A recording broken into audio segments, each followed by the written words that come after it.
Ada cerita dari Cina kuno mengatakan bahwa pada masa itu terjadi kelaparan yang besar sekali. Lalu ada sepasang suami istri yang hanya mempunyai sedikit mie sebagai makanan terakhir. Dan setelah makan mie ini, habislah persediaan mereka. Dan mereka pikir ini habis makan, matilah kita karena sudah tidak punya apa-apa lagi. Sementara mereka dua mengolah untuk makan, tiba-tiba pintu diketok. Begitu mereka buka, ternyata muncul di muka pintu seorang pengemis. Dan pengemis itu berkata, saya lapar, hampir mati, belum makan 3 hari.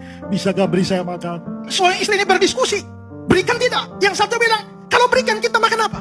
Tapi yang satu bilang, ya ini juga makanan terakhir. Jadi habis makan kita nggak punya, pasti kita mati juga.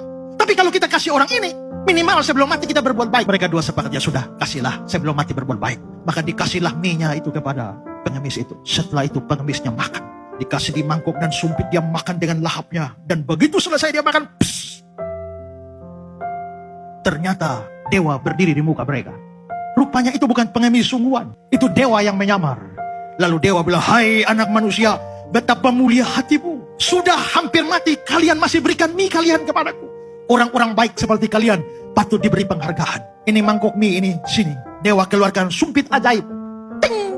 Maka mangkoknya berubah jadi emas. Tempat minumnya dewa tuh ada situ, ting, jadi emas. Lalu dewa tanya, apa lagi yang mau dibuat jadi emas? Mereka bawa wajan dari belakang, banyak semua, ting, ting, ting, ting, semua jadi emas. Setelah itu dewa bilang, sekarang satu permintaan terakhir. Setelah ini tidak boleh minta lagi. Maka si bapak pikir baik-baik, emas sudah banyak, tapi biar sebanyak apapun jual akan habis. Saya hanya punya permintaan terakhir. Maukah dewa tinggalkan sumpit ajaibnya dewa itu? Emas akan habis, tapi kalau dia punya sumpit ajaib ini, maka emas bisa habis, dia kling jadi emas, kling jadi emas. Ini orang kelihatannya tamak tapi pintar. Kenapa? Karena dia pikir punya emas bisa habis, tapi kalau punya yang bisa buat emas, itu tidak akan habis. Banyak orang Kristen tidak secerdas ini. Mereka menggantungkan hidupnya, memprioritaskan hidupnya pada berkat, tapi lupa pada pemberi berkat, yaitu Tuhan.